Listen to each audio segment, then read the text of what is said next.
بسم اللہ الرحمن الرحیم نحمده ونصلی ونسلم علی رسولہ الکریم۔ موضوع تھا ہمارا مالی تنازعات اور قرآن و حدیث کی روشنی میں ان کا حل۔ کل کی نشست کے اندر یہ بات سامنے آئی تھی کہ یہ جو مالی جھگڑے ہوتے ہیں، تنازعات ہوتے ہیں، اس کے دینی دنیاوی نقصانات کیا ہوتے ہیں، اور اس کے ساتھ یہ بات آئی تھی کہ جو مالی تنازعات ہوتے ہیں ان کے اسباب کیا ہیں۔ تو کل کی نشست کے اندر ایک سبب آیا تھا، آج انشاءاللہ دوسرا سبب پڑھتے ہیں، اور اس کے اندر کچھ فقہی احکام جو تھے تفصیل کے ساتھ کل آ گئے تھے۔ آج کی کلاس انشاءاللہ جو ہے آسان ہے۔ دیکھیے، یہ جو مالی جھگڑے ہوتے ہیں تو بعض کل جو ہم نے سبب بتایا تھا تو وہ سبب تھا کہ ایک انسان، اس کی نیت بری نہیں ہے، لیکن کیا ہے کہ اس کو دین سے واقفیت نہیں ہے، جہالت ہے یا کہیے کہ غفلت ہے، تو وہ اس غفلت کے اندر کیا کرتا ہے کہ معاملات کو واضح نہیں کرتا، اور نتیجہ کہاں تک پہنچتا ہے وہ میں نے آپ کو بتایا تھا۔ آج کا جو سبب میں عرض کر رہا ہوں یہ وہ سبب ہے کہ جب نیت ہی بری ہو، ایک آدمی، ظاہری بات ہے نیت بری ہوگی، بدنیتی ہے، وہ حق دبانا چاہتا ہے، چھیننا چاہتا ہے، ناانصافی کر رہا ہے، ظلم کر رہا ہے، ظاہری بات ہے جب بھی جھگڑے کھڑے ہوں گے۔ اب جو حق بدنیتی سے جو انسان نیت کا برا ہوگا اور اس کی نیت میں فتور ہوگا اور وہ کسی کا حق مارنا چاہتا ہے، تو یہ شکلیں سامنے آئیں گی۔ کبھی یہ کرے گا کہ حق والے کا حق تسلیم نہیں کرے گا۔ اچھا، یہ ہم اس لیے پڑھیں گے، دیکھیے ہم سب کمزور ہیں، نفس ہمارے ساتھ ہے، شیطان ہمارے ساتھ ہے، حرص و حوث ہمارے ساتھ ہے، دنیا ہمارے ساتھ ہے، وساوس ہمارے ساتھ لگے ہوئے ہیں۔ تو یہ والا سبب انشاءاللہ ہم اس نیت سے پڑھیں گے، سمجھیں گے کہ انشاءاللہ ہمیں اس حال میں اللہ کرے کہ ہمیں موت آئے کہ ہماری گردن پر، ہمارے ذمے میں کسی کا کوئی حق نہ ہو۔ اور پیچھے کل حدیثیں آئیں، تو حق تلفی سے بچنا قیامت میں کون دے سکے گا اور کون اپنا حق چھوڑے گا؟ تو آج کا سبب ہے انشاءاللہ جو ہم پڑھیں گے، اس کی ایک شکل یہ ہوتی ہے کہ بندہ بعض اوقات کسی کا حق ہی تسلیم نہیں کر رہا ہوتا، اور دوسری شکل یہ ہوتی ہے حق تسلیم تو کر رہا ہوتا ہے لیکن حق والے کو حق نہیں دے رہا ہوتا ہے۔ تیسری شکل یہ ہوتی ہے کہ حق دے بھی رہا ہے لیکن جتنا اس کا حق بنتا ہے پورا نہیں دے رہا۔ چوتھی شکل یہ بنتی ہے کہ حق دے بھی رہا ہے، پورا بھی دے رہا ہے، لیکن ٹال مٹول کر کے، رولا رولا کے، تڑپا تڑپا کے اور انسان دے رہا ہے۔ یہ سب ظلم کی شکلیں ہیں۔ اچھا، یہ میں نے عرض کیا تھا آپ سے، کبھی انسان جو ہے وہ جو ظلم کرے گا، ناانصافی کرے گا، وہ حقوق کی ادائیگی میں کرے گا، اور بعض اوقات انسان جو ظلم اور ناانصافی کرے گا حقوق کے مطالبے میں کرے گا۔ مطالبے میں جو ہے وہ شکلیں کیا بنتی ہیں؟ مثلا جو حق نہیں بنتا انسان اس کا بھی مطالبہ کر رہا ہے۔ ہمارے کتنے گھریلو جھگڑے ہیں، اس کے اندر یہ چیزیں چل رہی ہیں، تم یوں نہیں کرتے، تم یوں نہیں کرتے، بیوی شوہر سے کہہ رہی ہے، شوہر کو بیوی سے مطالبہ ہے۔ سوچنا چاہیے یہ حق بھی ہے یا نہیں ہے۔ ایسے ہی ہماری مالی معاملات کے اندر بھی بہت ساری چیزیں جو انسان کا حق نہیں بنتا اور انسان جو ہے وہ اس کا مطالبہ کر رہا ہوتا ہے، یہ بھی غلط ہے۔ بعض اوقات جو حق بنتا ہے اسی کا مطالبہ کر رہا ہوتا ہے لیکن انسان حق سے زائد کا مطالبہ کر رہا ہوتا ہے، وقت سے پہلے مطالبہ کر رہا ہوتا ہے، یا حق کا مطالبہ ناحق طریقے سے کر رہا ہوتا ہے۔ مانگنے کے بھی طریقے ہوتے ہیں، انشاءاللہ میں آگے آپ سے عرض کروں گا۔ اور نویں شکل یہ ہوتی ہے کہ انسان حق کی ادائیگی میں سست ہو اور مطالبے میں چست ہو، یعنی دوہرا معیار۔ حق کی ادائیگی میں سست، آپ کو پیمنٹ کرنی ہے تو ٹال مٹول، بھائی ہاں ٹھیک ہے، نہیں ہے کیا کریں، بعد میں لے لینا، پیچھے سے رکی ہوئی ہے، ہوگا تو دے دیں گے، میں کب منع کر رہا ہوں نہیں دوں گا۔ حق کی ادائیگی میں انسان سو، اور حق کے مطالبے میں یہی آدمی جب اس کو پیمنٹ کہیں سے لینی ہے، یہ پھر بالکل جو ہے اس کے اندر کوئی لچک نہیں ہے۔ جب انسان کی زندگی میں یہ بھی ہوتا ہے تو یہ بھی پھر انسان، ایسے انسان سے لوگ کٹنا شروع ہو جاتے ہیں، دور ہونا شروع ہو جاتے ہیں، جھگڑے شروع ہو جاتے ہیں۔ اور بعض اوقات انسان کیا کہتا ہے، اپنا رویہ حقوق کے مطالبے میں اور ادائیگی میں تو بے لچک، یعنی کل میں نے آپ سے عرض کیا تھا کہ انسان کے اندر تھوڑی بھی لچک ہو تو انسان بڑے بڑے جھگڑوں کو حل کر سکتا ہے۔ جس انسان میں لچک نہیں ہے. لچک کا کیا مطلب ہے؟ آپ کو ایثار کرنا پڑے گا.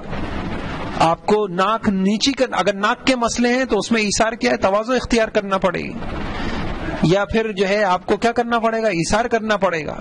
بے لچک انسان، اس کا کسی کے ساتھ جڑ جانا وہ بڑا مشکل ہوتا ہے.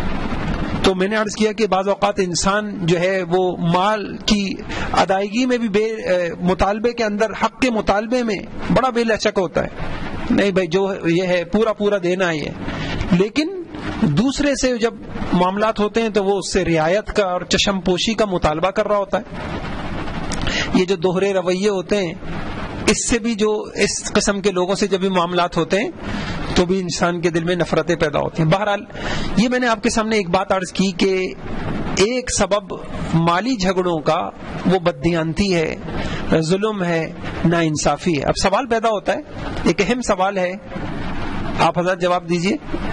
انسان بددیانتی، ناانصافی، حق تلفی کیوں کرتا ہے؟ آپ کے ذہن میں کیا ہے؟ انسان کرتا کیوں ہے ایسے؟ ایک انسان ہے، اللہ نے عقل دی ہے، شعور دیا ہے، سمجھ، پھر انسان ایسا کیوں کرتا ہے؟ جی ہرس، بالکل صحیح. یہ جو ہرس انسان کے اندر ہے نا، اللہ اکبر، یہ ہرس جو ہے وہ انسان کو جو ہے اس چیز کے اوپر آمادہ کرتی ہے. اس میں بہترین رہنمائی ہماری حضور صلی اللہ علیہ وسلم کی ایک حدیث کرتی ہے. حدیث میں آتا ہے ما ذئبان جائعان ارسلا فی غنم بافسد لها من حرص المرء علی المال والشرف لدینہ. دو بھوکے بھیڑیے کسی بکری کے ریوڑ پہ ان کو چھوڑ دیا جائے، وہ بھوکے بھیڑیے اتنا نقصان نہیں پہنچائیں گے جتنا انسان کے اندر کے یہ دو بھیڑیے نقصان پہنچاتے ہیں. جب انسان کو اندر یہ بھیڑیا ہو نا، پھر انسان بڑا ظالم ہو جاتا ہے. اس کو یتیم کا مال ضبط کرتے ہوئے کوئی رحم نہیں آتا، اس کو ایک عورت کی میراث کھاتے ہوئے بہن کا حق ضبط کرتے ہوئے اس کو کوئی خدا خوفی نہیں ہوتی. اس کو بس ایک ہی چیز حوث لگ جاتی ہے نا جب اس انسان کو، تو پھر وہ انسان نہیں ہوتا. اللہ کے نبی نے کہا اس کے دل کے اندر بھیڑیے کا دل فٹ ہو جاتا ہے. یہ دو خصلت ہمارے پورے معاشرے میں، آپ کہہ سکتے ہیں کہ اس معاشرے میں فساد کی وجہ کیا ہے کہ انسان کے اندر کے یہ جو بھیڑیے ہیں ان کو لگام نہیں دی گئی. شریعت ایک لگام ہے، عقل سلیم ایک لگام ہے، خدا خوفی ایک لگام ہے. معاشرے میں خدا خوفی ہو تو ہرس تو رہے گی، یہ تو ختم نہیں ہوگی، کمی ہوگی، زیادتی ہوگی. لیکن اگر خوف خدا ہو، ایک دن جواب دینا ہے، قبر میں اکیلا پڑا ہوا ہوں گا، کسی کا پائی بھی میں نے کھا لی، ساری مجھے اپنی نمازیں مقبول نمازیں دینا پڑیں گی، میں کل قیامت کے دن کیا ہوگا؟ تو بھائیوں یہ بہت سبب آپ کے سامنے آ گیا. بددھیانتی کرتا ہے انسان، 10 شکلیں میں نے آپ کے سامنے عرض کی، اور اس کے پیچھے انسان کے اندر کیا ہوتا ہے؟ حب مال، ہرس، حب مال، اور یہ چیز سبب بنتی ہے. حل کیا ہے؟ قرآن کی عجیب آیت ہے. حل کیا ہے؟ والصلح خیر واحضرت الانفس الشح. اس آیت کو میں جب یہ جھگڑے سے متعلق سارے قرآن حدیث سے کوشش کر رہا تھا کہ حل کروں، اس کو تقریباً 50 تفسیریں میں نے دیکھی ہوں گی.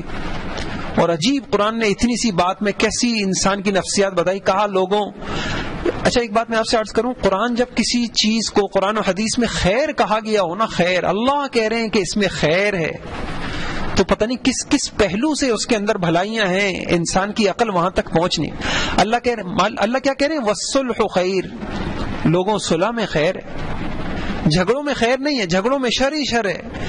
جھگڑوں کا اچھا عجیب بات میں آپ کو بتاؤں، جھگڑوں سے اگر مال آ بھی گیا آپ کے پاس، اس میں خیر نہیں ہے، اللہ اس کی برکت نکال لیتے ہیں. اب وہ مال آپ کا دیکھنے میں آپ کے پاس تو مال آ گیا، لیکن وہ خیر والا مال نہیں ہے. اسی وجہ سے ہمارے اکابرین کا مزاج یہ تھا، ہمارے بڑوں کا، اللہ والوں کا، کہ جس چیز میں جھگڑا آ گیا نا، وہ کہتے بھائی ابھی اپنے پاس ہی رکھ لو. میں پچھلی نشست میں بھی شاید عرض کیا، یہ دارالعلوم کراچی جو مدرسہ ہے، آپ میں سے کسی نے دیکھا، کوئی ہے جنہوں نے دیکھا ہو؟ وہاں جا کے دیکھیں، بڑی بڑی یونیورسٹی کورنگی میں، تو آپ بھول جائیں گے بڑی بڑی یونیورسٹی ہو. جی اب ذرا سا سنیے آپ. مفتی شفیع صاحب رحمت اللہ علیہ کو مفتی شفیع صاحب رحمۃ اللہ علیہ کو یہاں جو ہے اسلامیہ کالج کے پاس بالکل شہر کراچی کے اندر ان کو بہترین جگہ ملی تھی، لیکن وہاں کچھ یہ جھگڑا سا پیدا ہو گیا، کسی نے حق دائر کر دیا، کچھ اس طرح کے انہوں نے چھوڑ دی. جی اسلامیہ کالج کی جو جگہ کتنی بہترین مین شہر کے اندر، اب کیا کیا، اس جھگڑے آ گیا، اس چیز کو چھوڑ دیا. اللہ نے کیا دیا؟ اچھا یہاں میں ایک بہت اہم بات آپ سے عرض کروں، اگر ہمیں زندگی میں یہ اصول سمجھ میں آ جائے، جتنی شریعت کی تعلیمات ہیں نا ان پہ جو نفع ملتا ہے بس وہ سارا معاملہ غیب کا ہوتا ہے، فوراً نہیں نظر آئے گا. اگر فوراً نظر آنے لگ جائے تو سارے کے سارے پکے مسلمان بن جائیں. مثال کے طور پر تجارت میں جھوٹ سے منع کیا، اب اگر جھوٹ ادھر تاجر نے جھوٹ بولا اسی دن نقصان ہو گیا تو کوئی تاجر جھوٹ بولے گا؟ ادھر سچ بولا اسی دن جو ہے نا وہ کروڑ پتی بن گیا، کوئی سچ چھوڑے گا؟ یہ سارے معاملے غیب کے ہیں. لِيَعْلَمَ اللَّهُ مَن يَخَافُهُ بِالْغَيْبِ، میں یہ دیکھنا چاہتا ہوں، یہ تمہارا امتحان لینا چاہتا ہوں، بن دیکھے کون سودا کرتا ہے. لِيَعْلَمَ اللَّهُ مَن يَخَافُهُ بِالْغَيْبِ. اور بس جو اندھا اعتماد کرے گا میرے رب نے کہا ہے بس انتظار کرو، انشاءاللہ کامیابی میرے قدم چومے گی. اس لیے میں آپ سے عرض کروں کہ ہمیں جو دعائیں سکھائی گئی ہیں والعاقبۃ للمتقین، یاد رکھو، لکھ کے رکھ لو، بہترین انجام تقوی والوں کا ہے. انجام یہ نہیں کہا، انجام کس کو کہتے؟ انجام کا مطلب یہ ہے کہ فوراً کا وعدہ نہیں ہے، انجام بہتر کس کا ہوگا؟ جو اللہ کے حکم پر جمے گا. اسی وجہ سے آپ دیکھیں یوسف علیہ الصلوۃ والسلام، ان تصبروا، پورے کہتے ہیں کہ پورے سورہ یوسف کا سبق کیا ہے؟ پورے سورہ انہو کہتے ہیں، یہ آیت جو ہے نا پوری سورہ یوسف کا سبق ہے. انہو من یتقی ویصبر فإن اللہ لا یضیع اجر المحسنین. جو تقوی اختیار کرتا ہے، جو صبر اختیار کرتا ہے، اللہ اسے ضائع نہیں کرتے. شروع میں آپ دیکھیے باپ سے جدا بھی ہو رہے ہیں، کنویں میں پھینکے جا رہے ہیں، مصر کے بازاروں میں فروخت ہو رہے ہیں، تہمتیں لگ رہی ہیں اور جیل میں جا رہے ہیں، کیا کیا نہیں ہو رہا. لیکن آخر میں آپ کو کہاں نظر آ رہے ہیں؟ تخت پہ بیٹھے ہوئے نظر آ رہے ہیں. دشمن ان کے جو ان کے مخالف تھے، جنہوں نے ان کو ستایا تھا، وہ ان کے محتاج ہیں.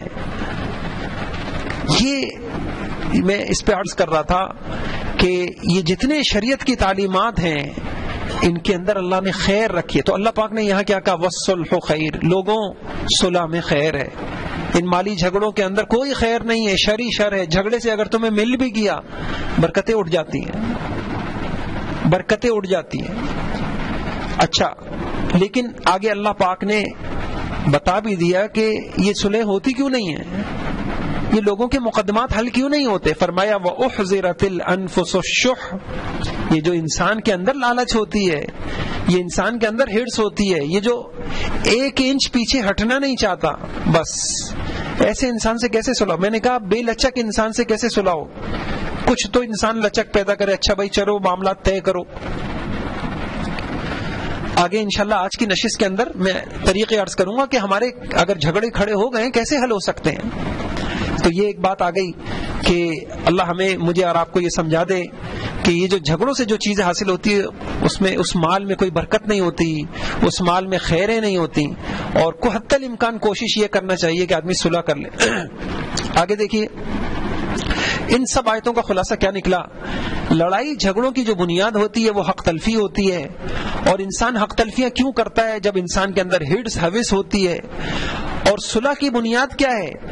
کہ آپ اپنے کلی حقوق سے یا جزوی حقوق سے دستبردار ہو جائیں، ایثار کر لیں، ناک نیچے کر لیں، تواضع کر لیں، اپنے اندر عاجزی سے کام لے لیں. اور تواضع اور عاجزی میں رکاوٹ کیا چیز بنتی ہے؟ ہرس حوث. تو یہ جو جن کے اندر ہرس ہوگی تو پھر وہ ان کے یا حوث ہوگی، حب مال ہوگا، جا ہوگی، ناک کے، تو پھر جھگڑے ہوتے رہیں گے. یہاں بہت بڑے اللہ والے حضرت حاجی امداد اللہ مہاجر مکی رحمۃ اللہ علیہ، انہوں نے فرمایا اتفاق کی جڑ تواضع ہے، اس لیے تکبر والوں میں تم کبھی نہیں دیکھو گے کہ ان میں اتفاق ہوا. ہر شخص اپنی بات اونچی رکھنا چاہے گا. اگر اتفاق سکھانا ہے تو آپس میں تواضع سکھا دو. حدیث سے بھی یہ پتہ چلتا ہے, اللہ تعالیٰ نے حضور کو وحی کی, ان تواضعوا حتی لا یبغی احد علی احد ولا یفخر علی احد. آگے دیکھیے, قرآن سے بھی پتہ چلتا ہے. میں یہ ساری باتیں اس پہ عرض کر رہا ہوں. حق تلفی کی جو بنیاد ہے نا وہ ہرس ہے. جب تک ہمارے اندر میں یہ ہرس کو لگام نہیں لگے گی شریعت کی, عقل کی, تو پھر یہ مشکل ہے. شیطان, دیکھیے قرآن کی ایک آیت ہے کہ شیطان جو ہے وہ تمہارے درمیان شراب اور جوئے کے ذریعے تمہارے درمیان دشمنیاں, لڑائیاں پیدا کرتا ہے. اب مجھے یہ بتائیے, شیطان کیا ہاتھ میں شراب کا پیالہ پکڑا دیتا ہے کہ یہ پیو اور پھر لڑو؟ ایسا تو نہیں کرتا. دیکھیں کرتا کیا ہے. میں بہت آیتیں دیکھی, میرے ذہن میں یہ سوال آیا, قرآن یہ کہہ رہا ہے کہ شیطان شراب سے لڑاتا ہے, تو شیطان تو ہم نے نہیں دیکھا کہ لا کے ہاتھ میں پیالہ پکڑا دے شراب کا اور کہے اب پیو اور پھر جب بدمست ہو جاؤ تو پھر لڑو. تو پھر کیا کرتا ہے؟ میں نے تفسیریں دیکھی تو جو میں خلاصہ سمجھا اس کا مطلب یہ ہے کہ شیطان بڑا وہ کیا کرتا ہے, وہ انسان کے اندر کی بیماری کو نوٹ کرتا ہے. اس کے اندر کیا بیماری ہے, اس کے اندر تکبر کی بیماری ہے یا اس کے اندر مال کی محبت کی بیماری ہے. جب اس کو پتہ چل جائے نا کسی بندے میں کیا بیماری ہے, بس آگے کا کام وہ اس کے لیے آسان ہو جاتا ہے. وہ مثلاً اس نے دیکھا کہ اس کے اندر مال کی محبت ہے, اب کیا کرے گا؟ یہ بالکل اس آیت کو دیکھیں, جیسے شراب کا عادی شخص جس کو شراب اچھی لگے تو شیطان کیا کرے گا؟ شراب کے فائدے مزین کرے گا, اس کو خوشنما بنائے گا, اس کے فوائد سجھائے گا, سمجھائے گا, وسوسے ڈالے گا. وہ پھر اس کی روشنی میں وہ کیا کرے گا؟ وہ استعمال کرے گا, پھر جھگڑے ہوں گے. تو شیطان یہ تشخیص کرتا ہے اس کے اندر مال کی محبت ہے. اب وہ بتائے گا نہیں جی یہ تو جاتا ہوا نظر آ رہا ہے, نہیں اس کو کسی طریقے سے ایسے حاصل کرو, اس کو کسی یہ جانے مت دو, یوں حاصل کرو, تم پھر اس سے یہ آ جائے گا تو تم یوں کر سکو گے, یوں کر سکو گے. اس کو ذریعہ بناتا ہے شیطان, جیسے یہاں شراب کو ذریعہ بناتا ہے, ایسے اندر کی ان خصلتوں کو, ہرس کو, حوث کو شیطان ذریعہ بنا دیتا ہے لڑائی کا. ایسے حدیث کے اندر آتا ہے کہ انسان جو ہے جب کسی چیز کی محبت میں مبتلا ہو جاتا ہے انسان اندھا بہرا ہو جاتا ہے. بہرحال یہ آگے دیکھیے طریقہ کیا ہے, کرنا کیا ہے, یہ آگے چلیے. ہاں یہ دیکھیے حل ایک ہی ہے کہ انسان جیسے دیکھیں ماچس کی تیلیاں ہیں, ایک قدم انسان پیچھے ہٹنا, ایثار, تھوڑا سا پیچھے ہٹ جانا, تھوڑا سا دستبردار ہو جانا, تو اس میں اللہ نے بڑی خیریں رکھی ہوتی ہیں. انسان بڑے بڑے جھگڑوں سے جو ہے نا انسان بچ سکتا ہے. اور آخر میں ایک اہم بات عرض کروں گا, تقریباً یہ سبب میں نے آپ کے سامنے عرض کیا, یہ سلائیڈ نمبر 47 ہے. ہرس و حوث کوئی ایسی چیز نہیں ہے کہ انسان ایک دن میں اپنے اندر سے نکال دے. ہم جس معاشرے کے اندر ہیں قریب ہے کہ انسان پیسے کو اپنا معبود بنا لے, اور بنا چکا ہے. ایسے معاشرے کے اندر پیسہ ہو اور لڑائیاں نہ ہو بڑا مشکل ہو جاتا ہے. اب ایک جھگڑوں کا ایک بہترین حل میں آپ کے سامنے عرض کر رہا ہوں. ہمیں یہ تسلیم کرنا پڑے گا کہ ہم سب کے اندر ہرس بھی ہے, حوث بھی ہے, مال کی محبت بھی ہے. اب کیا ہے اس کا ایک آسان حل میں عرض کر رہا ہوں کہ جب بھی مالی اختلافات ہو جائیں تو انسان اپنے آپ کے حق پر ہونے کا فیصلہ دوسرے کے ناحق ہونے کا فیصلہ از خود نہ کرے, کیونکہ اس کا نفس ہمیشہ یہی سمجھائے گا کہ تم صحیح, سامنے والا غلط. اگر ہم یہ چاہتے ہیں کہ عند اللہ کل قیامت میں ہم جو ہے سرخرو ہو جائیں, اللہ کے دربار میں رسوا نہ ہوں, تو ایک کام کر لیں, بس ہرس نکال دیں, کم کر دیں. یہ تو بڑے نصیبوں والی بات ہے. دنیا میں بے رغبتی انسان کو پیدا ہو جائے, زہد پیدا ہو جائے, یہ تو ہدایت کی علامت ہے. یہ تو ان لوگوں کو نصیب ہوتا ہے جن کے سینے اللہ پاک ہدایت کے نور سے منور کر دیتے. ان کے نزدیک ایسے لوگ ہیں, ان کے نزدیک سونا پتھر برابر ہو جاتا ہے. ان کے نزدیک مال سے زیادہ اعمال قیمتی ہوتے. ان کے نزدیک فجر کی نماز کی تکبیر اولیٰ کی قیمت ہوتی ہے. اور آپ ہمارا سارا معاشرہ دیکھیں کہ ہمارے یہاں مال کتنا اونچی ہے کہ اس مال کے مقابلے میں اللہ بھی کچھ نہیں ہے. جب ہم ایسے معاشرے میں کہ حی علی الصلاۃ کی اذان کی آوازیں ایک مسجد سے نہیں کتنی مسجد سے آتی ہیں اور ایک دکان بند نہیں ہوتی, تو آپ اس سے تصور کریں کہ انسان اللہ کو چھوڑ سکتا ہے, رسول اللہ کو چھوڑ سکتا ہے, قرآن کو چھوڑ سکتا ہے, مال کو نہیں چھوڑ سکتا. ایسے موقع پہ انسان کے جھگڑے مال کے نہ ہو تو اور کیا ہوں. اب اگر ہم چاہتے ہیں تو ایک تو کام یہ کر لیں ہم کہ ہم اپنے دل میں ایک محنت ایسی کریں اگر ہم یہ چاہتے ہیں کہ اللہ ایک اچھی زندگی گزار دے ہماری. اور میں ایک بات عرض کروں, یہ جو مال کی محبت جب آتی ہے پھر انسان سکون مشکل ہے کہ انسان کو ملے. ایک اہم کام یہ ہے کہ ہم اللہ کرے ایک ایسی صحبت اختیار کریں, ایسا ماحول اختیار کریں جہاں ہمیں عمل کی قیمت کا اندازہ ہو. تکبیر اولا کتنی قیمتی ہے, آخرت کتنی اس سے دو فائدے ہوں گے. ایک بڑا فائدہ تو جھگڑوں کا ہوگا, انسان کے لیے ایثار آسان ہو جائے گا, واللہ آسان ہو جائے گا. اور دوسرا اہم فائدہ ہوگا, علماء نے لکھا بڑی قرآن سے بھی پتہ چلتا ہے کہ انسان کی غموں والی زندگی سکون والی زندگی بن جائے گی.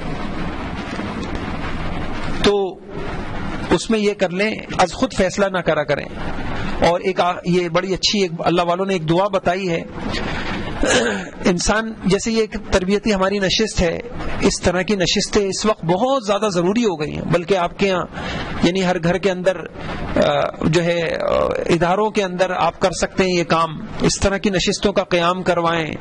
اور یہ تربیتی نشستوں کے ذریعے سے خاندانوں کے اندر, مساجد کے اندر, اور اس طریقے کے جس میں زہد, دنیا کی بے رغبتی کی باتیں بھی ہوں اور حقوق کی ادائیگی کی باتیں ہوں. کیونکہ ہمارا معاشرہ صرف حق مانگنا سکھا رہا ہے, حق ادا کرنا کوئی نہیں سکھا رہا. میں نے کل کی نشست میں عرض کیا تھا, دارالفتہ میں بھی جتنے فتوے آتے ہیں کوئی بہت کم ایسے خوش نصیب ہوتے ہیں جو یہ پوچھیں, یہ بتائیے کہ یہ دوسرے کا حق کتنا بنتا ہے. سب اپنا حق پوچھتے ہیں. اور ایک دعا لکھی اللہ والوں نے, ہر صبح ادمان یہ دعا کر لے, یا اللہ ہر حق والے کا حق ادا کرنا چاہتا ہوں, بڑا کمزور ہوں, نفس میرے ساتھ, شیطان میرے ساتھ, مال کی محبت میرے اندر ہے. یا اللہ آج کے دن میں میرے لیے حقوق کی ادائیگی آپ آسان فرما دیں. یہ تو میں اب تک کی بات کا خلاصہ عرض کرتا ہوں کہ دوسرا سبب جو مالی جھگڑوں کا ہے وہ ہے بددیانتی اور ظلم اور ناانصافی اور دوسرے کا حق دبا لینا. اور انسان حق دبانے کی شکلیں کیا ہیں؟ کچھ شکلیں ہیں حق کی ادائیگی میں انسان ظلم کرتا ہے, کچھ حق کے مطالبے میں. اور پھر یہ میں نے ایک سوال قائم کیا کہ انسان ایسا کرتا کیوں ہے, تو میں نے آپ کو بتایا کہ جب انسان کے اندر یہ حرص اور ہوس یہ بہت زیادہ بڑھ جائے, آخرت کی چیزیں بے قیمت ہو جائیں, تو پھر انسان جو ہے نا وہ حضور صلی اللہ علیہ وسلم کے فرمان کے مطابق بھیڑیا بن جاتا ہے. بھیڑیے کو کسی پہ رحم تھوڑی آتا ہے. پھر انسان یتیموں کی میراث کھائے گا, پھر انسان جو ہے نا وہ بہنوں کی میراث کھا جائے گا اور دوسروں پہ ظلم کرے گا, اور بڑی تعویلیں ہوں گی اس کے پاس. ہاں جی, ابھی میں آگے عرض کروں گا کہ وہ تعویلیں کیا ہوتی ہیں. حل کیا ہے؟ حل میں نے آپ کے سامنے اس کا یہ عرض کیا کہ ہم اندر کی یہ حرص اور یہ جو بھیڑیا ہے اس کو ختم تو نہیں ہوگا, کم کرنے کی کوشش کریں. فکر آخرت کو غالب کریں, قبر حشر کو زیادہ سوچیں, اور عمل کی قیمت اللہ کرے کہ ہمارے دلوں میں پیدا ہو جائے. اور جب تک ہم یوں کر لیں, جب تک ہمیں یہ نصیب نہیں ہوتا, تو جو مالی جھگڑے ہو جائیں اس کا فیصلہ ہم خود نہ کریں, ہم اس کا فیصلہ اللہ والوں سے, علماء سے, مفتی حضرات سے کروائیں. چونکہ ہمارا نفس ہمیشہ یہ ہمارے فائدے کی چیز سجائے گا.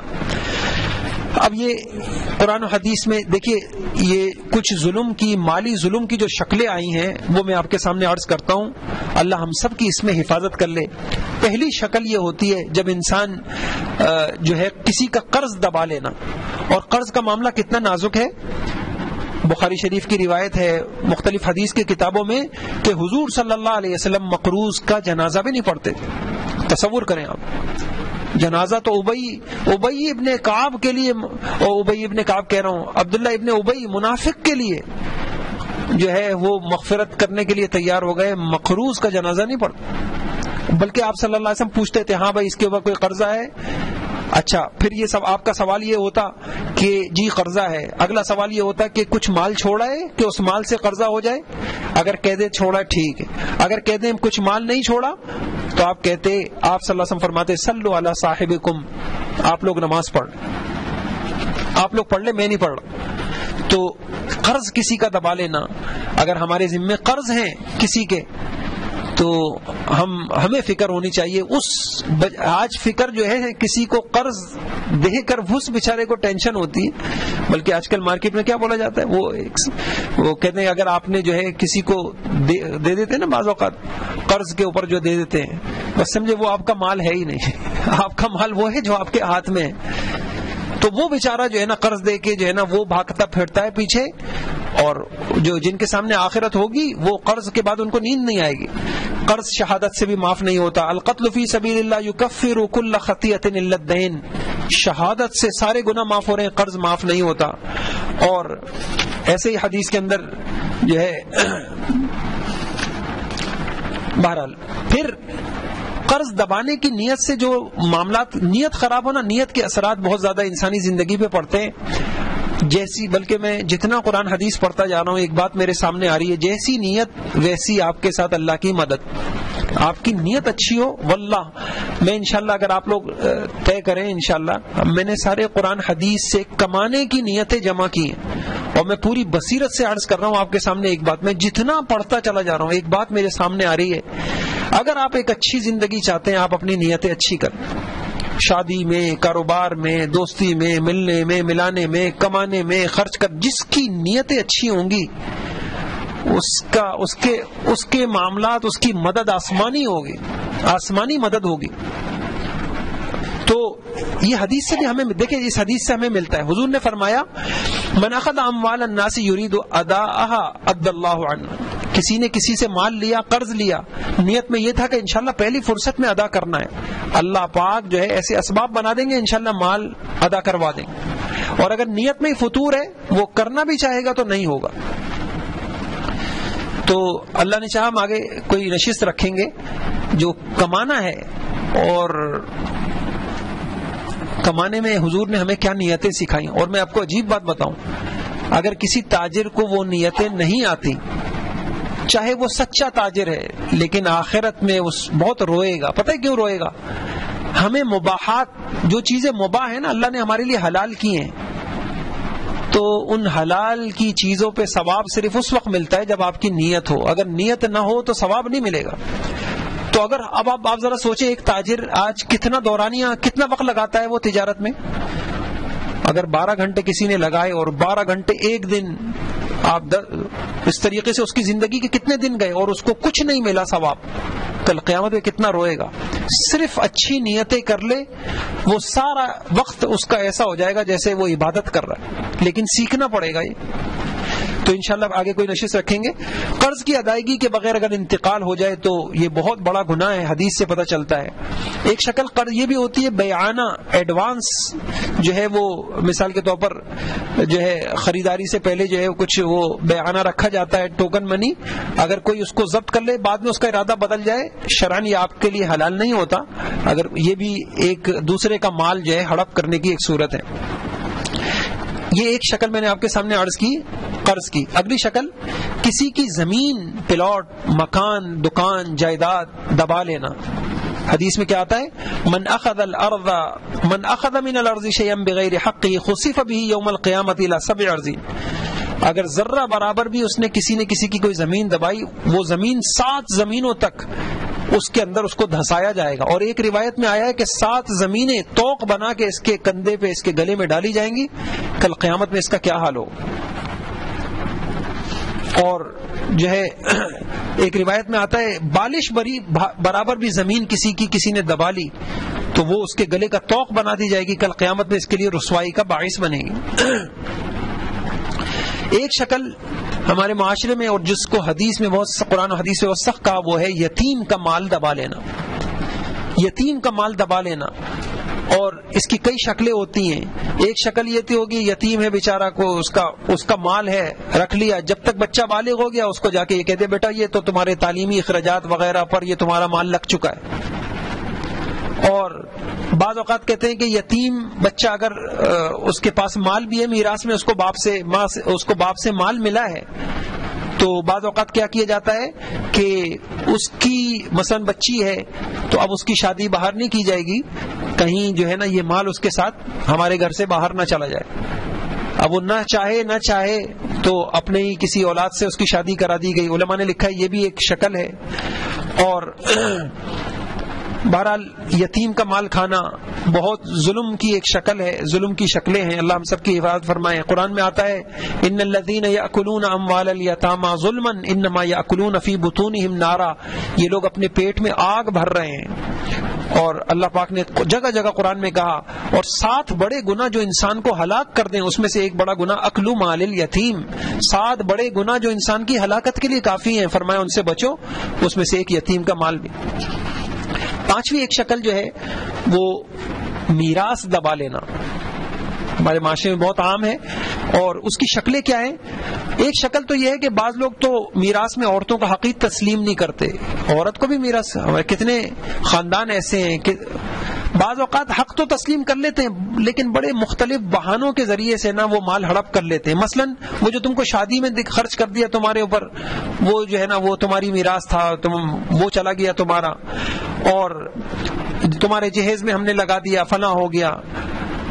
اور بعض لوگ یہ شکل اختیار کرتے ہیں کہ بڑے طریقے سے سلیقے سے ان کی مجبوریوں کو دیکھتے ہوئے زبردستی جو ہے وہ میراث کا مال بہنوں سے معاف کروا لیتے ہیں. یہ بھی جو ہے کھانے کی ایک شکل ہے. اور بعض اوقات یہ ہوتا ہے جو عورت شوہر کے خاندان سے نا اس کو میراث نہیں دیتے، یا اگر بیچاری کوئی اور نکاح کر لے تو اس کو میراث نہیں دیتے، یا بعض اوقات بیوہ جو ہے وہ قبضہ کر کے بیٹھ جاتی ہے اور وہ میراث تقسیم نہیں کرتی. یہ بھی اس کی شکل ہے. بعض لوگ جائیداد کو جو ہے وہ ظاہری نہیں کرتے، بعض لوگ جو ہے قیمت کم لگاتے ہیں، بعض لوگ ٹال مٹول کرتے ہیں. بہرحال بہت سخت ہے. وَتَأْكُلُونَ التُّرَاثَ أَكْلًا لَمًّا، اور تم لوگ میراث کا مال سمیٹ کے کھا جاتے ہو. حدیث میں فرمایا من قطع میراث وارثه قطع اللہ میراثه من الجنة یوم القیامہ. جس شخص نے اپنے وارث کا حق مارا، قیامت کے روز اللہ اس کو اس کی جنت کی جو میراث ہے اللہ اس سے محروم کر دیں گے. آخری شکل ناحق مقدمات، مقدمے بازی، اپنا اثر رسوخ، اپنی چالاکی، اپنی ذہانت سے کسی کا مال ہڑپ کر لینا. رسول اللہ صلی اللہ علیہ وسلم نے فرمایا من ادعا ما لیس له فلیس منا ولیتبوا. کوئی دعوے کر کے عدالت میں اپنی تیزی دکھا کے ناحق مقدمے کر کے اگر کسی کا مال ہڑپ کرے، حضور نے کہا اس کا ہم سے کوئی تعلق نہیں ہے، محمد ہی نہیں ہے. اور ایک حدیث کے اندر تو یہاں تک فرمایا اس سے شخص پہ جنت حرام ہے. تو جھوٹی قسموں کے ذریعے سے، عدالت کے ذریعے سے مال کھا لینا. ایک حدیث میں بس حضور نے یہاں تک فرمایا کہ 2 فریق آتے ہیں میرے پاس مقدمہ لے کے. ایک زبان کا تیز ہوتا ہے، اگر میں بھی کہہ دوں کہ ہاں تمہارا حق ہے حالانکہ حق اس کا نہ ہو دوسرے کا ہو، تو یاد رکھنا یہ مال بھی اس کے لیے حلال نہیں ہوگا. تو ایک یہ شکل تھی. یہ الحمدللہ یہ میں نے اس لیے عرض کر دیا، بہت ضرورت ہے ہمیں ہمارے معاشرے کو کہ خدا خوفی کے ذریعے سے ہمیں پتہ چلے کہ آج جو چیز جو ہے نا بالکل عام ہو گئی ہے. کوئی بات ہی نہیں ہے کہ کسی کا دبا لیا، کسی کا کھا لیا، کسی کو رلا دیا. تو اللہ ہم سب کی حفاظت فرمائے. دوسرا سبب میں نے آپ سے عرض کیا، جو مالی جھگڑے ہوتے ہیں، جب کوئی ایک فریق بددیانتی پہ اتر آتا ہے، وہ حق تلفیوں پہ اتر آتا ہے، وہ ظلم زیادتیوں پہ اتر آتا ہے، مال کی ہرس اس کو اس پہ مجبور کرتی ہے، پھر ظاہری بات ہے پھر بہن بھائی بھی ہوں تو آپس میں جھگڑے ہوتے ہیں. تو اللہ ہمیں اس سے بچا لے کہ ہم اللہ کرے کہ کسی کا حق نہ دبائیں. اور اس کی بڑی بڑی شکلیں قرض دبا لینا، میراث دبا لینا، یتیم کا مال دبا لینا، کسی کی زمین دبا لینا، ناحق جھوٹے مقدمے اور جھوٹی قسموں کے ذریعے سے جو ہے نا کسی کا مال ہڑپ کر لینا.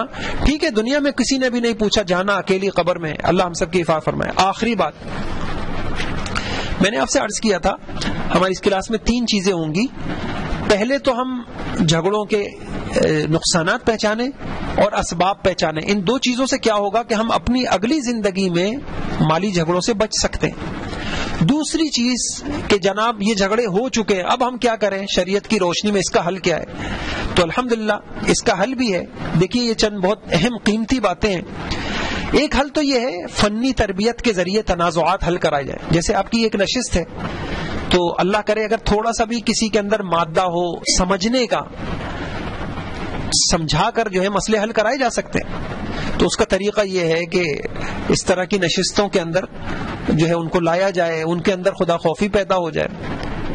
دوسرا طریقہ یہ ہوتا ہے آپس میں صلح صفائی مصالحت کے ذریعے، یا ایک طریقہ یہ ہے کہ کسی متفقہ دارالافتاء سے فتویٰ حاصل کر لیں. میں اس کی ساری ترتیبیں ابھی بتاؤں گا. یا تحکیم اور ثالثی کے ذریعے سے کسی کو ثالث بنا کے جو ہے وہ حل کر لیں. یہ کل میں نے آپ کو پرچے دیے تھے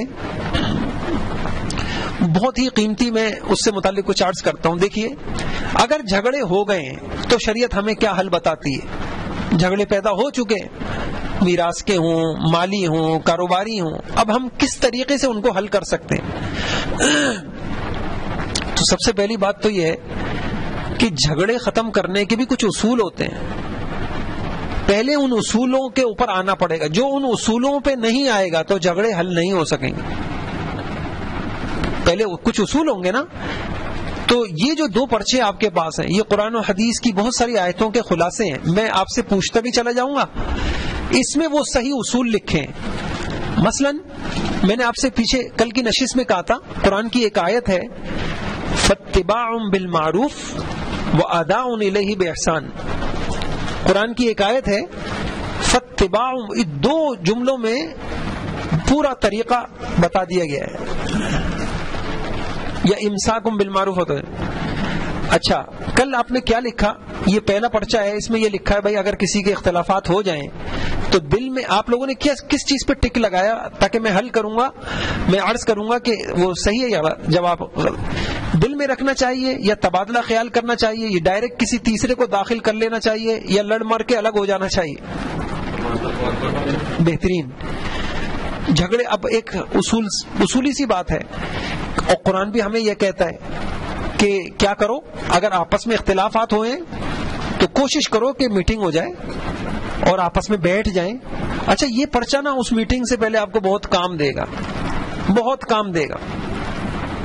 اگر کوئی اس کو انصاف کے ساتھ حل کر لے اور اس کی روشنی میں وہ اپنے مالی جھگڑوں کو حل کرنے کے لیے بیٹھے انشاءاللہ حل ہو جائیں گے. اور جو بددیانت ہوگا نا وہ کبھی اس کو بھر نہیں سکے گا صحیح, جیسے ابھی آپ کو پتہ چل جائے گا. مثلا بددیانت کہاں چلا جائے گا؟ وہ کہے گا میں نہیں بیٹھتا میٹنگ میں, بس میں نہیں بیٹھتا, میں حق پر ہوں. ٹھیک ہے, یہ آپ نے بالکل صحیح کہا. اچھا اگلا سوال یہ تھا اب جب آپ میٹنگ کریں گے تبادلہ خیال کریں گے تو کیا میٹنگ میں یہ ضروری ہوگا کہ دونوں فریق رتبے میں برابر ہوں؟ یہ ضروری ہے؟ کوئی ضروری نہیں ہے. میاں بیوی کے جھگڑے ہو جائیں تو شوہر اگر اس میں کر لیں بیماری کیا حیثیت, یا مالک کے اور ماتحتوں کے جھگڑے ہو جائیں تو شریعت کیا کہتی ہے؟ شریعت کہتی ہے کہ نہیں آپ مالک ہیں لہٰذا آپ جو چاہے کہتے رہیں. یقین جانے کتنے جھگڑے ایسے ہوئے. میں ایک صاحب سے ایک مرتبہ ایسا جھگڑا تھا تو میں نے کہا بھائی دونوں بیٹھ جائیں. نہیں میں اس کے ساتھ بیٹھوں, اس کی حیثیت ہی کیا ہے؟ بات سمجھ میں آگے. مجھے یاد آیا یہ دارالعلوم کراچی میں مفتی اعظم پاکستان مفتی رفیع عثمانی صاحب تو کوئی تعمیر ہو رہی تھی تو دوران تعمیر مزدوروں سے کوئی جھگڑا ہو گیا. اب کہاں ایک اتنا بڑا مفتی اعظم اور کہاں ایک مزدور, کیا کہا کوئی مسئلہ نہیں ہے بھائی ٹھیک ہے میں کہہ رہا ہوں میں صحیح ہوں آپ کہہ رہے ہیں آپ صحیح ہیں, میرے آپ سے نہیں ہو رہا نا مسئلہ. دارالفتہ سے فتویٰ لے لیتے, جو فتویٰ آیا انشاءاللہ میں عمل کرنے کے لیے تیار. خود انہوں نے کہا دارالفتہ سے فتویٰ لے لیتے ہیں, وہ کہہ دیں کہ آپ کا حق بنتا ہے ٹھیک ہے ہم ایسا کر لیں گے, وہ کہیں گے نہیں بنتا ہے تو پھر آپ کا کیا خیال ہے؟ فتویٰ خدا ظاہری بات ہے کوئی فتویٰ تو حمایت میں تھوڑی دیا جاتا ہے. اللہ کا احسان ہے آج بھی عدالتیں ان فتووں کو جو ہے اللہ کا احسان ہے عدالتوں کے اندر ان فتووں کو جو ہے قبول کیا جاتا ہے. اچھا دوسرا طریقہ یہ ہو گیا بھائی بڑا ہو چھوٹا ہو آپ بیٹھ جائیں. آگے تیسرا سوال کیا ہے؟ دونوں فریقوں میں سے کوئی ایک فریق تبادلہ خیال پہ آمادہ نہیں, حالانکہ تبادلہ خیال اور میٹنگ کا یہ پہلا موقع ہے, تو آپ کا کیا خیال ہے یہ کہنا صحیح ہوگا کہ یہ فریق مسئلہ حل نہیں کرنا چاہتا, یا کہنا صحیح نہیں ہوگا؟ کیوں ہے؟ نہیں آپ سمجھے نہیں. آپس میں جھگڑا ہوا, اس سے پہلے کبھی میٹنگ ہی نہیں ہوئی, آپس میں دونوں فریق مخالف بیٹھے ہی نہیں ہیں, اور پہلی مرتبہ ایک فریق دعوت دیتا ہے بھائی آپ بیٹھ جائیے, وہ کہتا ہے میں نہیں بیٹھتا. تو اس کا کیا مطلب ہوا؟ اس کا مطلب یہی ہوا کہ وہ فریق اس کی نیت میں فطور ہے اور وہ کیا نہیں کرنا چاہتا, وہ جھگڑا حل ہی نہیں کرنا چاہتا. اگر 2-3 مرتبہ میٹنگ ہو چکی ہوتی تو پھر تو سمجھ میں آتا ہے کہ یہ اس لیے نہیں بیٹھ رہا کہ اس کو پتا ہے اس بیٹھک سے کوئی فائدہ ہی نہیں ہے, لیکن پہلی مرتبہ آج تک بیٹھک ہی نہیں ہوئی, کیوں نہیں بیٹھ رہا یہ؟ اس کا مطلب ہے کہ اس کو پتا ہے بیٹھیں گے تو بات کھل جائے گی, مقدمہ سب کے سامنے آئے گا, سب کو پتا چل جائے گا میں زیادتی کر رہا ہوں. تو ایسا فریق کیا نہیں کرے گا, کبھی بیٹھک نہیں کرے گا. بالکل صحیح. اچھا پھر دوسری بات یہ ہے کہ 5واں سوال یہ ہے کہ تبادلہ خیال جب میٹنگ آپ کریں گے اس میں زبانی ضروری ہے, تحریری بھی ہو سکتی ہے, دونوں طرح سے ہو سکتی ہے. بعض اوقات یہ گھریلو معاملات میں ایسا ہو جاتا ہے بیوی ہے جھجک ہے اس کے اندر, اس کو پتا ہے کہ میں نہیں اپنا مدعا صحیح سے واضح کر پاؤں گی, صحیح سے بات کر سکوں گی, زبانی تحریر بھی ہو سکتا ہے. اچھا جی 4 رہ گیا. ہاں 4 نمبر یہ ہے کہ 2 پارٹیاں ہیں. ایک فریق یہ کہتا ہے کہ بھائی یہ تبادلہ خیال سے مسئلہ حل نہیں ہوتا, کسی ثالث سے حل کراؤ. دوسرا کہتا ہے اچھا بھائی ایک مرتبہ اور میٹنگ تو کر لو, آپ ایک مرتبہ تو بیٹھ جاؤ, اور پھر اب نہیں ہوا تو اب دوبارہ دیکھ لیں گے. تو کیا خیال ہے, موقع دینا چاہیے؟ ہاں دے دینا چاہیے. اگر جو ہے آپ اپنے جو سچویشن ہو آپ دیکھتے ہیں تو حتی الامکان قرآن سے ہمیں پتہ چلتا ہے پہلا کام یہ کر لو کہ آپس میں حل کر لو مسئلے. یہ پہلا طریقہ ہے, اور کیسے حل کرو وہ میں عرض کر رہا ہوں. اچھا آگے دیکھیے, اب آپ میٹنگ کر رہے ہیں, تبادلہ خیال کر رہے ہیں, تو کب کرنا چاہیے؟ جب دوسرا فریق انتہائی غصے میں ہو, اعتدال کی حالت میں ہو. اعتدال کی حالت میں واضح سی بات ہے, گھریلو مسئلہ ہو, مالی مسئلہ ہو, تھوڑا سا آپ صبر کر جائیں, اس کا غصہ تھوڑا ٹھنڈا ہو جائے, پھر اچھا آپ کسی نے بڑی اچھی بات کہی, یہ ہمارے جھگڑے نمٹتے کیوں نہیں ہیں؟ کہا ایک کو سمجھنا نہیں آتا, ایک کو سمجھانا نہیں آتا. جھگڑے کیوں نہیں نمٹتے؟ ایک کو سمجھنا نہیں آتا اور دوسرے کو سمجھانا بھی شریعت نے سکھایا ہے. حالت جب ٹھیک ہے ایک انسان غصے میں ہے, ابھی اس کو کچھ مت بولو, اس کو چھوڑ دو, حالت اعتدال میں آ جائے پھر اس کو طریقے سے بات کر لو. تو یہ ٹھیک ہے بالکل. 7واں کیا ہے, یہ بہت اہم ہے, ذرا غور کیجئے گا. آپ میٹنگ کر رہے ہیں تو کیا آپ کو میٹنگ کرنے سے پہلے, تبادلہ خیال سے پہلے یہ پتہ ہونا چاہیے شریعت کی روشنی میں کہ میرا حق کیا ہے؟ حقوق کا پتہ ہونا چاہیے نہیں ہونا چاہیے؟ تو حقوق اگر آپ کو صحیح, اب جیسے میں نے کل آپ کو کچھ مسائل بتائے, تو کل ایک بات یہ آئی تھی, باپ کے ساتھ بچے بھی کام کر رہے ہیں کاروبار, اور کل میں نے آپ سے یہ عرض کیا تھا کہ آپس میں کچھ طے نہیں ہوا کہ شریک ہیں, پارٹنر ہیں, ملازم ہیں, معاون ہیں. تو آپ نے کیا پڑھا تھا اس حیثیت میں؟ ان بچوں کی حیثیت کیا ہوگی آپ بتائیے؟ معاون کی ہوگی. معاون کی ہوگی نا, یعنی ان کا کچھ بھی نہیں ہے. 20 سال کام کریں, 30 سال کام کریں کاروبار میں, ان کا کچھ ہے؟ کچھ بھی نہیں ہے. سارا کس کا ہے؟ اب مثال کے طور پہ ذرا غور کیجئے گا, اب ایک بچہ دوسرے بھائی سے لڑ رہا ہے کہ نہیں میں نے محنت کی, یہ میرا ہے. تو وہ اپنے ذہن سے اس نے اپنا حق متعین کیا ہے نا, یا شریعت کی روشنی میں اپنا حق متعین کیا ہے؟ اپنے ذہن سے کیا ہے.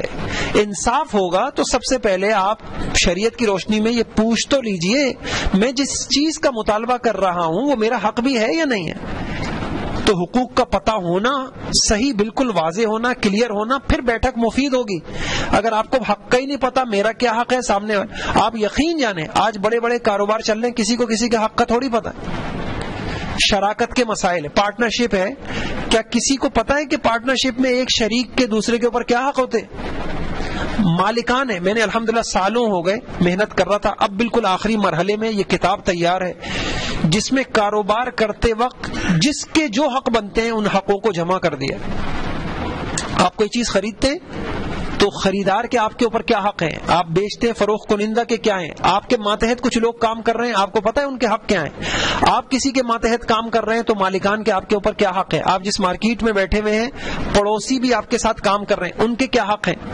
اور جس وقت آپ کاروبار کر رہے ہیں تو صرف آپ کاروباری نہیں ہیں, اس وقت آپ کسی کے باپ بھی ہیں, کسی کے شوہر بھی ہیں, تو آپ کی اولاد کے آپ کے اوپر کیا حق ہے, آپ کے ماں باپ کے آپ کے اوپر کیا حق, آپ مسلمان بھی ہیں, اسلام کے آپ کے اوپر کیا حق ہے. واللہ ہمیں کچھ نہیں پتا. اسی زندگی میں آپ یقین جانیں پورا دین کا خلاصہ 2 باتیں ہیں, اللہ کو پہچانو اس کے حق ادا کرو, اللہ کی مخلوق کو پہچانو اس کے حق ادا کرو, ختم بات. پورے دین کا خلاصہ یہی ہے. اور آج ہم چونکہ ہمارے سامنے آخرت نہیں ہے, ہمیں پتہ ہی نہیں. آخری عجیب بات بتاؤں, اس میں آخر میں ہم نے یہ بھی کہا آپ کے نفس کے, آپ کی ذات کے آپ کے اوپر کیا حق ہے, ہمیں یہ بھی نہیں پتا. ہم اس طرح کماتے ہیں کہ اپنے آپ کو بیمار کر لیتے ہیں, ہم اس طرح کماتے ہیں کہ ہمیں اپنے جسم کی راحت کا خیال نہیں ہوتا. یہ جسم ہمارا نہیں ہے, امانت ہے. اللہ کہتے ہیں کہ تمہاری ذات کے بھی تمہارے اوپر حق ہیں. تو انشاءاللہ کبھی موقع ہوا تو ایک نشست میں تو نہیں ہوگا تو بھرپور, لیکن پورا ایک اخلاقی تعلیمات ہمارے سامنے آ جائیں گی. یہ بہترین ہو گیا, حق کا پتہ ہونا بہت ضروری ہے. سوال نمبر 8 دیکھیے گا. تبادلہ خیال کرتے وقت فریقین کو ایک دوسرے سے صرف حقوق کا مطالبہ کرنا چاہیے یا ان چیزوں کا بھی مطالبے کا حق ہوگا انسان کو جو احسان, بھائی احسان کے زمرے میں آتی, احسان کا مطالبہ ہو سکتا ہے. مثال کے طور پر جب آپ نے ایک چیز مثلا یہ موبائل ہے جو ہے آپ نے مجھے بیچ دیا, اب میں نے خرید لیا, خریدنے کے بعد مجھے احساس ہوا کہ یار یہ صحیح نہیں ہے, مجھے خسارہ ہو گیا یا نقصان ہو گیا, میں آپ کے پاس آتا ہوں, بھائی واپس کرو, تو کیا یہ میرا حق ہے؟ یہ آپ کا احسان ہے کہ آپ واپس مجھے نادم دیکھ کر آپ اپنی آخرت کا اجر دیکھ کے واپس کر لیں, لیکن میں زبردستی تو آپ پہ نہیں کر سکتا نا. اسی طرح ہماری زندگی میں بہت ساری چیزیں نا احسان کے زمرے میں ہوتی ہیں, ہمیں حقوق اور احسان کے اندر فرق نہیں پتا ہوتا, تو ہم مطالبہ کس چیز کا کر رہے ہوتے, کیا ہو گیا اگر میں چھوٹا بھائی تو ہوں, کیا ہوا اگر ایسا کر لیا تو کیا ہوا. تو بھائی حق ہے, آپ کا شرعن حق نہیں بنتا, جس چیز کا حق نہیں بنتا تو مطالبہ صرف حقوق کا ہوگا. احسان کے زمرے میں گھریلو جھگڑے میں کتنی باتیں ہمارے سامنے ایسی آئیں کہ بیوی کا مطالبہ ہے گھمانے نہیں لے جاتا, فلاں جگہ نہیں لے جاتا, تو بہت ساری ایسی چیزیں جو حق میں ہی نہیں آتی. نویں چیز یہ ہے, اچھا حقوق کے مطالعے کے بعد اگر فریق مخالف حق دینے پہ رضامند ہو گیا, اب آپ کی میٹنگ میں کیا پچھلی خامیاں بیان کرنی چاہیے؟ یہ بڑا پیارا اصول ہے.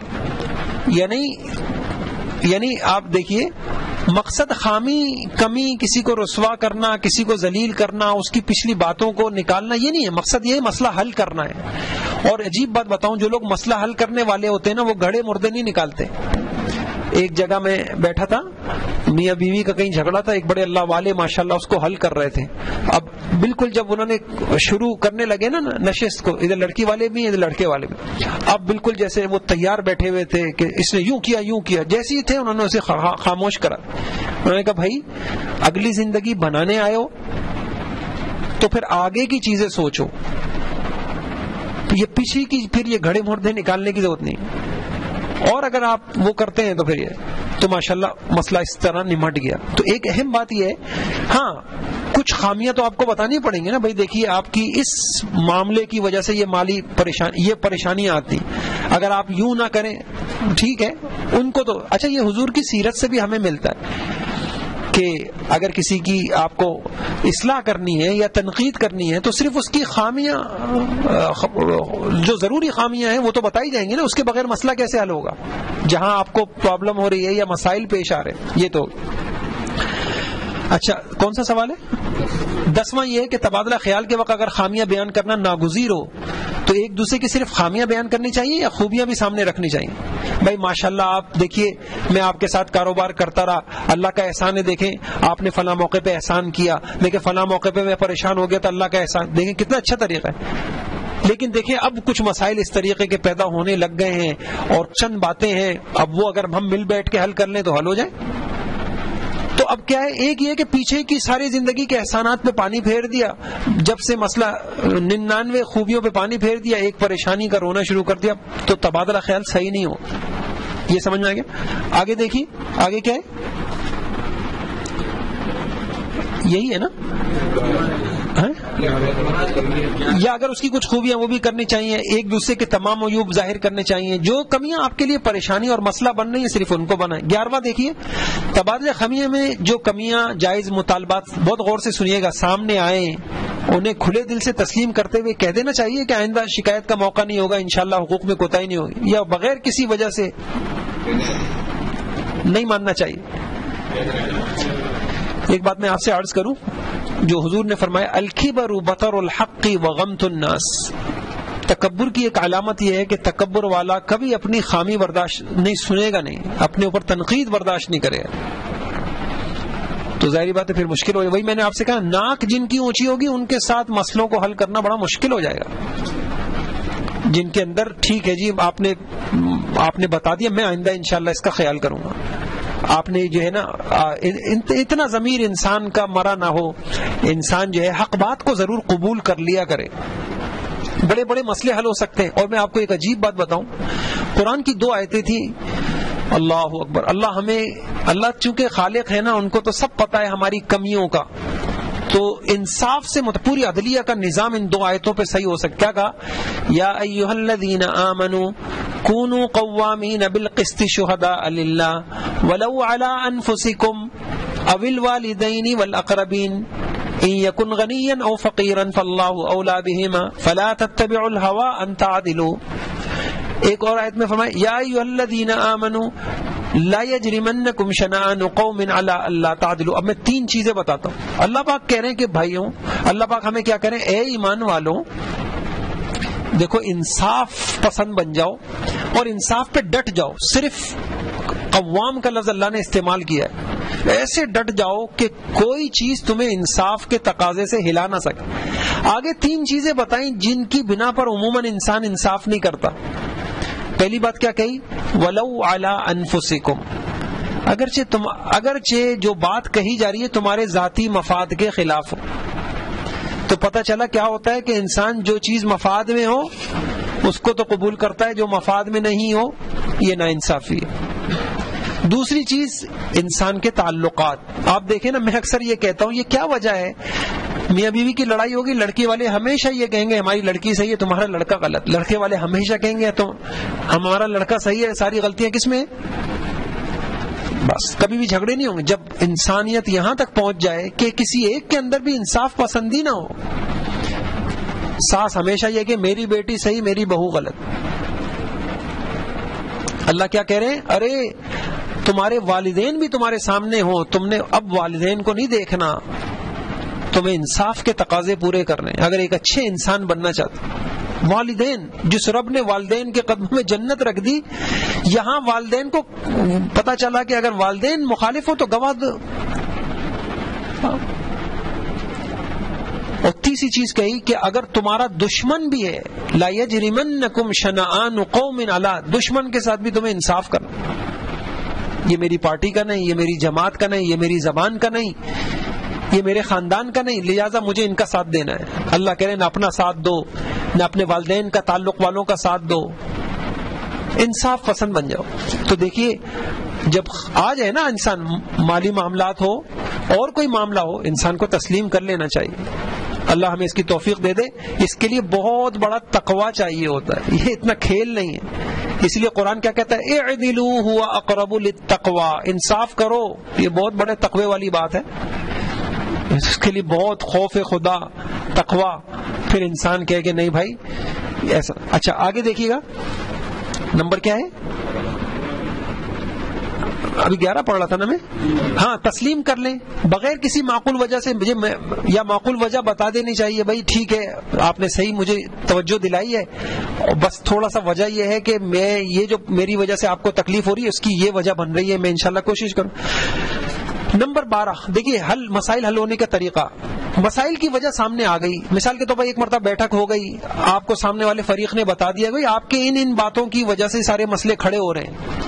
تو ایک اچھا انسان وہ ہے کہ آئندہ زندگی میں وہ محتاط ہو جانا چاہیے اس کو، بس یہ لاپرواہ آئندہ زندگی میں. اچھا میں جس چیز کو بہت ہلکا لے رہا تھا اس کی وجہ سے تو اتنے بڑے بڑے مسئلے کھڑے ہو گئے، دلوں میں دوریاں پیدا ہو گئیں، تو اب مجھے انشاءاللہ اس کی کیا کرنی ہے، احتیاط کرنی چاہیے.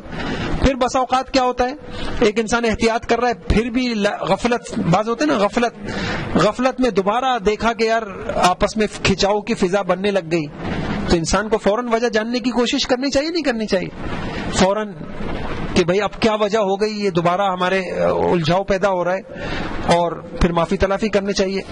اچھا دیکھیے گا، بہت غور سے سنیے گا. جھگڑے کھڑے ہو گئے تو قرآن و حدیث سے 3 حل پتہ چلتے ہیں. پہلا حل کیا ہو گیا بتائیے، بیٹھک. پہلا حل کیا ہوا، تبادلہ خیال، میٹنگ. لیکن ہماری میٹنگیں ناکام کیوں ہوتی ہیں، وہی بات ہے، انصاف نہ کرنا چاہتے ہیں نہ انصاف دینا چاہتے ہیں، تو اور طریقہ کار غلط ہوتا ہے. وہی بات ہے، ایک کو سمجھنا نہیں آتا، ایک کو سمجھانا نہیں آتا. اور جو ہے ایک بات تو ایک طریقہ تو یہ ہو گیا. اب دوسرا طریقہ کیا ہے، آپ نے بیٹھا کے کر کے دیکھ لی، ایک مرتبہ بٹھا لیا، سمجھا دیا، مسئلہ دوبارہ وہی تبارہ وہی، تو اب کیا کرنا چاہیے جی، ثالث. تو اب ذرا غور کیجئے گا، یہ اگلا صفحہ دیکھیے گا، بہت اہم باتیں عرض کروں گا، بہت ساری آیتیں.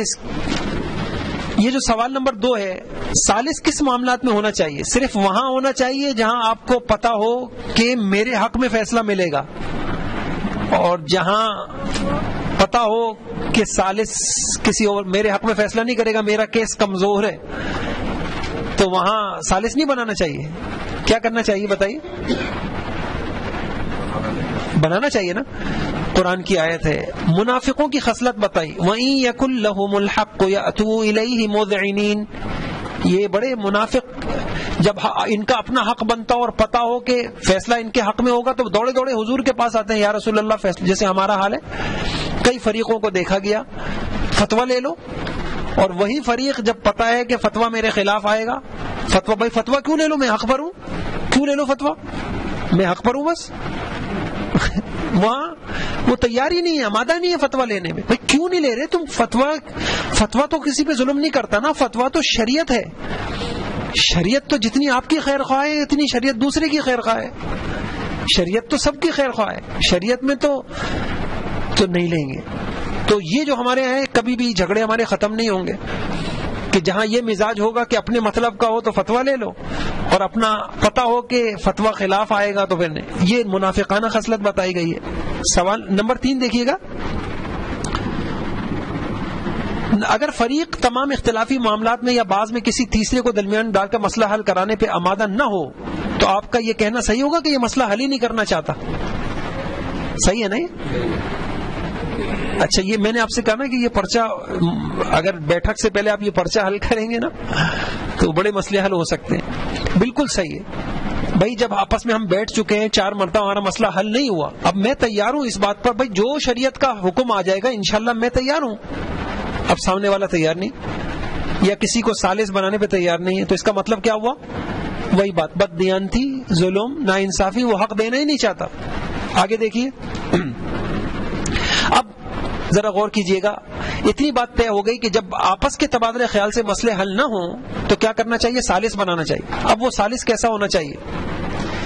صاحب علم ہو, اس معاملے کو جانتا ہو, یا ضروری نہیں ہے دیندار ہو. دیندار کا مطلب یہاں یوں لے لے, وہی انصاف پسند ہو, اس کے اندر خوف خدا ہو, اور امین ہو, غیر جانبدار ہو.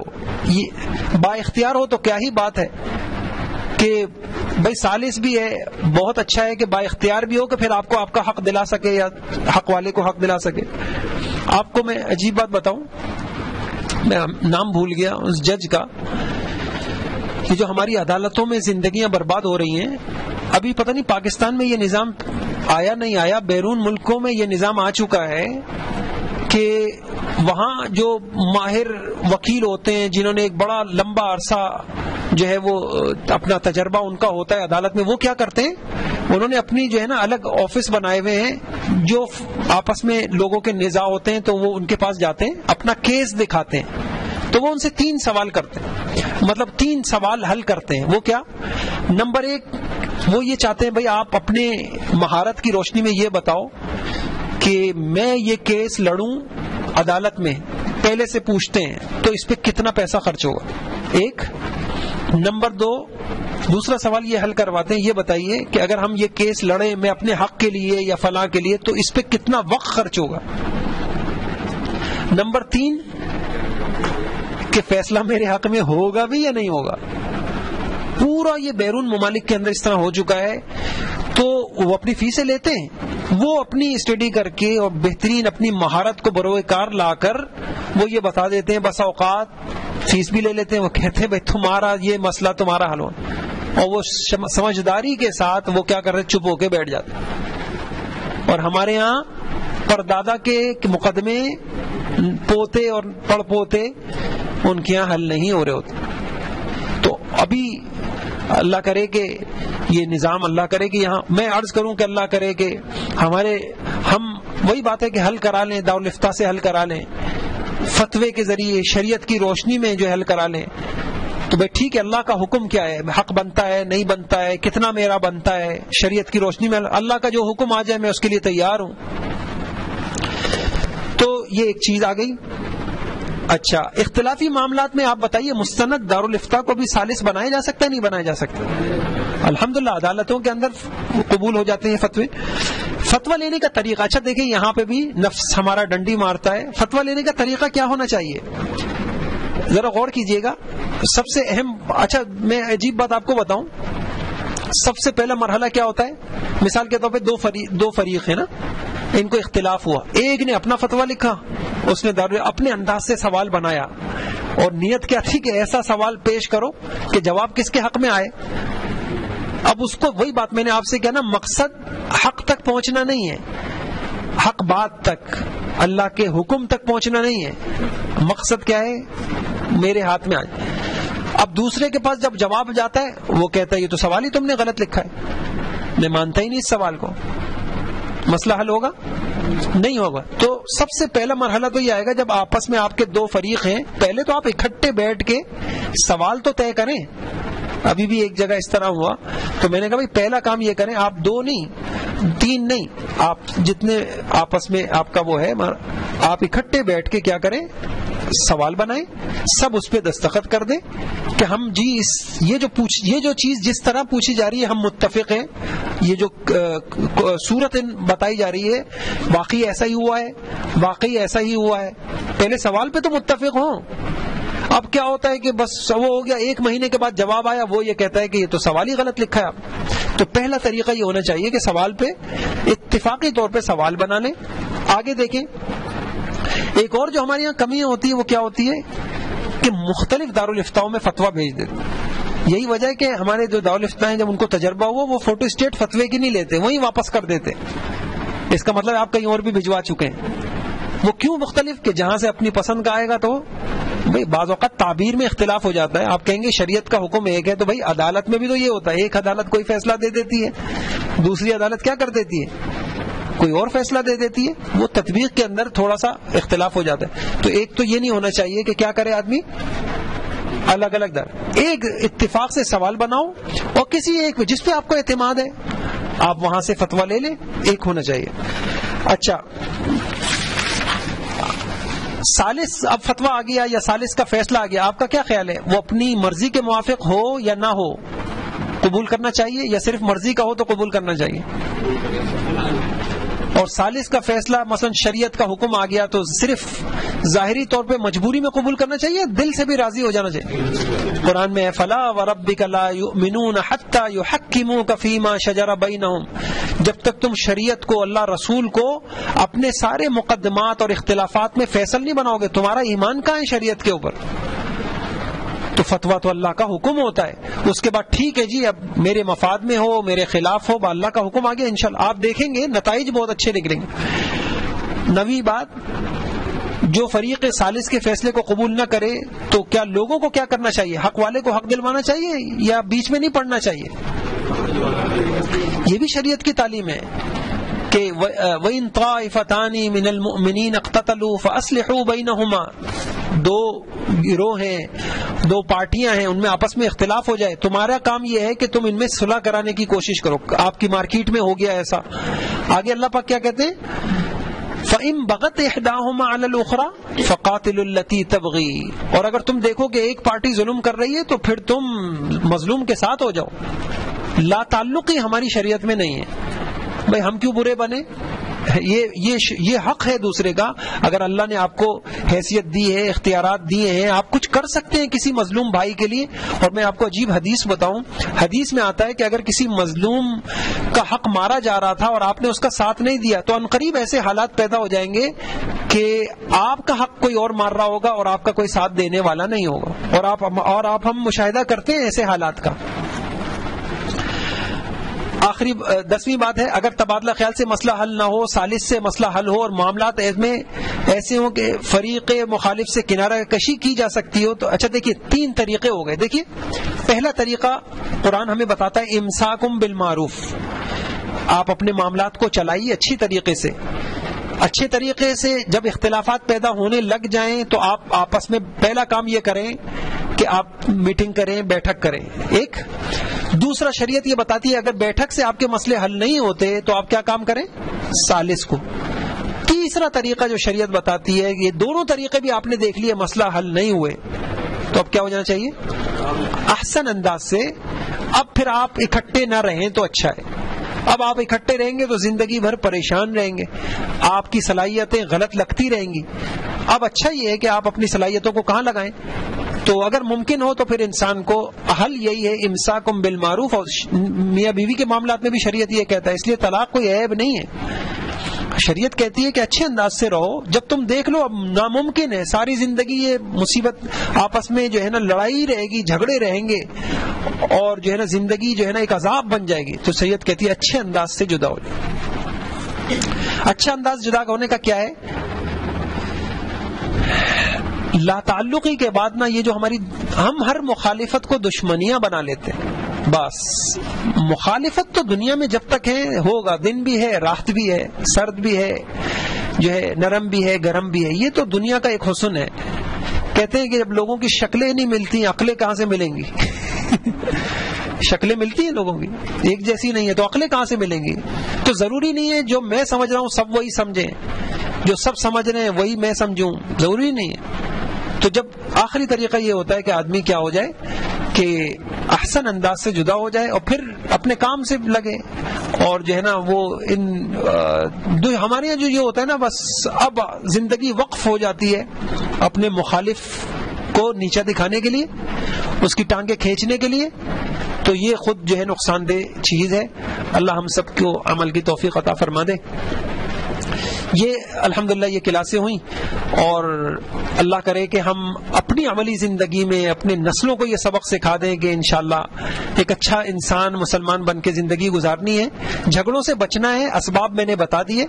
جھگڑے پیدا ہو جائیں تو تبادلہ خیال ہے, اس سے نہ ہو تو سالس ہے, سالس سے نہ ہو تو احسن انداز سے جدا ہو جانا ہے. شریعت کے یہ حل ہے اور طریقہ کار یہ ہے. اللہ عمل کی توفیق عطا فرما دے. یہ فیڈ بیک آپ کے پاس ہے, اس پہ اپنی کوئی رائے دے دیں. ہمیں اس طرح کی نشستوں میں آگے کے لیے انشاءاللہ کوئی اچھی بات مل جائے گی. اور دیگر مسجدوں میں آپ چاہتے ہیں کہ اس طرح کی نشستیں ہو جائیں یا اور اداروں میں ہو جائیں, اس کے لیے بھی رابطہ کر سکتے ہیں. اور بھی انشاءاللہ ہماری نشستیں ہوں گی تو ہم آپ کو ایسا کر لیں گے کہ ایڈ کر لیں گے, اس میں اس طرح کی اطلاعات آپ کو ملتی رہیں گی انشاءاللہ. سبحان اللہ و بحمدہ, سبحان اللہ.